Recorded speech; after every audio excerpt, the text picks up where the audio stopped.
Après la pause estivale, le championnat de France d'Enduro 24 MX est de retour. Et pour cette quatrième manche, cap tout à l'ouest dans les Côtes d'Armor. Nous sommes en Bretagne sur une épreuve qui s'annonce d'ores et déjà magnifique. On est heureux de revenir ici. Ça fait 5 ans qu'on n'était pas revenu en Bretagne. C'était à Scaer à l'époque, chez le regretté Claude Postic. Et comme d'habitude, les Bretons ont fait ça bien. On va revivre ce qu'il s'est passé dans les catégories élite, E1, E2, E3, les juniors, les féminines et les espoirs. Chez les petites cylindrées des juniors E1, c'est Maxime Saut qui termine 3e. Le pilote Yamaha Bonne Tour de Roue a pourtant moyennement débuté la journée puisque, comme pas mal d'autres, il a chuté dans SP1, attaquant en 4e position. Mais il s'est bien repris avec notamment le meilleur temps dans SP4. Place logique pour lui puisqu'il relègue le 4e, son coéquipier Kylian Lunet est sur la 125 à plus de 30 secondes et que devant lui, le 2e est à plus de 20 secondes. C'est Antoine Cric qu'on retrouve sur la 2e marche du podium ce soir. Le pilote Honda ORC s'est de nouveau livré une belle bagarre face à son meilleur concurrent Nathan Bérère. C'est dans le dernier tour que tout s'est joué et notamment sur SP7 puisque Cric laisse filer 5 secondes à son adversaire. Ensuite il a cravaché pour revenir mais ce n'est malheureusement pas suffisant. Il reste toutefois leader du classement provisoire. Vous l'avez compris, c'est le jeune pilote d'Afi qui remporte la timbale pour cette première journée bretonne en J1. Le champion de France espoir en titre a remporté 4 spéciales dans la journée et n'a jamais fait moins bien que 2e. Donc en plus d'être rapide, il sait maintenir un rythme élevé durant toute la journée. Il peut toujours prétendre au titre de champion de France J1 puisqu'il a réduit son écart à 5 points sur Antoine Cric. Chez les J2, Nicolas Mazière est toujours présent et il confirme qu'il faudra compter sur lui jusqu'à la fin de la saison. Le pilote Atomic Husqvarna retrouve le podium après sa 2e place à Saint-Jean-d'Angély. Il réalise également une bonne opération comptable au championnat puisqu'il se détache de Thibaut Passé avec qui il était 3e à égalité de points au classement provisoire en arrivant ici.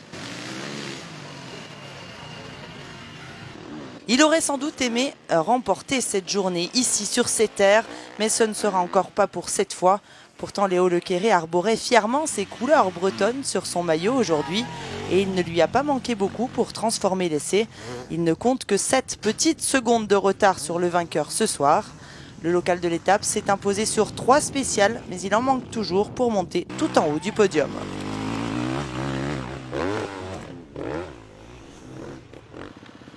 Lui s'impose pour la 7e fois cette saison, c'est-à-dire qu'il n'a jamais été battu et surtout compte déjà une belle avance au championnat. Il pourrait d'ores et déjà être titré ici même demain soir lors de la seconde journée.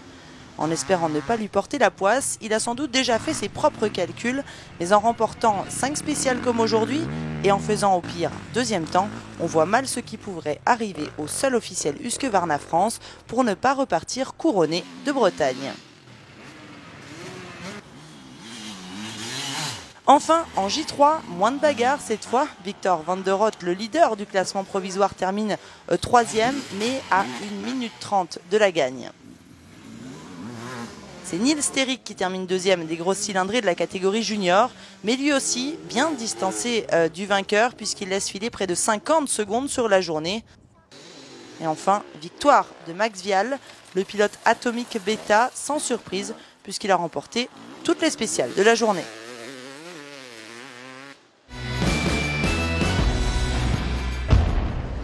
Chez les élites E1, 3e position logique d'Antoine Maguin. Le Belge n'a pas vraiment été en mesure de faire mieux et n'a pas non plus été inquiété dans la journée par ses concurrents à l'arrière.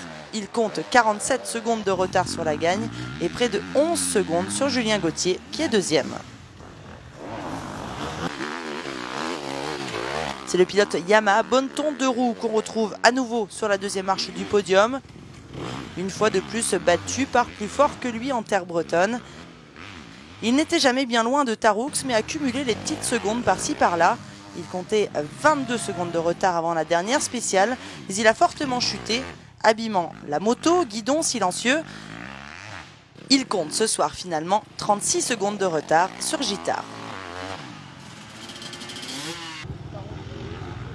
7e victoire de rang et sans faute depuis le début de la saison pour Jérémy Taroux.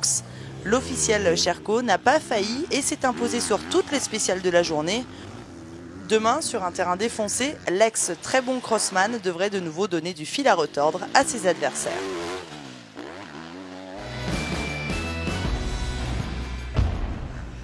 Chez les mid-size de la catégorie E2, Antoine Basset retrouve le chemin du podium après ses 2 troisièmes places à Saint-Jean d'Angély sur la deuxième manche du championnat de France. Le pilote atomique Husqvarna a plutôt bien roulé puisqu'il prend le deuxième temps sur SP2 et même si la suite du premier tour est un peu moins bonne avec des quatrièmes chronos, il se reprend bien mais fait une grosse erreur dans la dernière spéciale. Il monte sur la troisième marche pour une demi-seconde d'avance sur Hugo Blanjou. Il prend de gros points aujourd'hui avec sa deuxième position malgré une chute dans la ligne puisqu'en arrivant au Merzer, l'officiel Sherco était à égalité de points au provisoire avec Blanjou qui ne termine que 4e ce soir.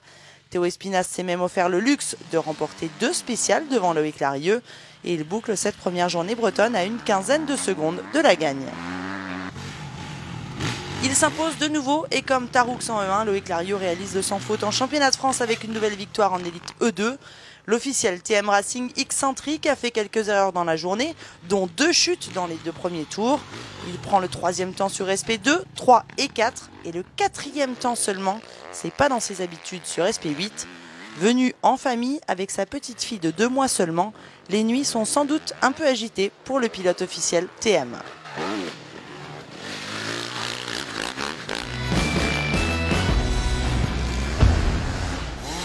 Enfin, en élite 3, énorme bagarre pour le podium entre David Abgral et Anthony Gesselin. David Abgral, le breton, avait à cœur de bien figurer ici et il a d'ailleurs très bien entamé la journée en pointant en tête après le premier tour. Malheureusement pour lui, il entame mal le deuxième tour, perd le rythme et se fait reprendre par Gesselin, avec qui il se bagarrera jusqu'au bout. Mais le Basque a été le plus fort, Abgral termine 3e. Entre Basque et Breton, pas de cadeau. C'est le pilote bêta qui nous l'a confirmé. Il voulait absolument battre Abgral sur ses terres. Et ça s'est joué de peu puisque les 2 pilotes sont seulement séparés de 2 secondes 8 ce soir. C'est la régularité qui a payé, surtout puisqu'il prend 6 fois le 2e temps de la catégorie E3. Il s'impose une fois de plus cette saison, réalisant comme ses compères du E1 et E2 le sans faute en championnat de France. Mais cette fois, c'était mal parti. Christophe Nambotin chute dans l'herbe glissante d'entrée de jeu, prenant le 4e temps de la première spéciale. Et même s'il remporte SP2, il ne parvient pas à prendre un bon rythme. Il n'est que 5e dans SP3. Mais là, l'officiel Gaz se réveille et ne laisse aucune chance à ses concurrents dans les 2 tours suivants. Le triple champion du monde s'impose avec 35 secondes d'avance sur Anthony Gesselin.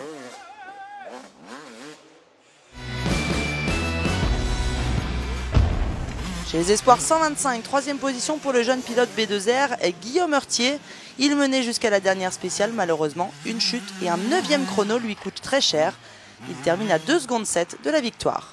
Il est 2e ce soir. Thomas Zoldos a remporté la SP1, mais n'a terminé qu'au 9e rang sur SP5. C'est hyper serré puisqu'il est à une petite seconde 1 de la victoire.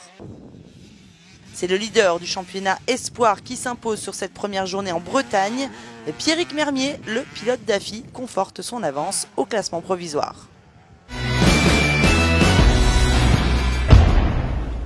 Chez les féminines, 3e position de Justine Gessler qui s'est battue toute la journée face à Elodie Chaplot. Mais c'est la pilote de la Sherco Academy qui a eu le dernier mot, puisque c'est elle qu'on retrouve sur la 2e marche avec 4 secondes de mieux sur Gessler. Victoire incontestable à nouveau de Justine Martel. La pilote Elite Moto Axe a remporté 5 spéciales sur 6 que comptait la journée. Au trophée constructeur, c'est Husqvarna qui s'impose ce soir.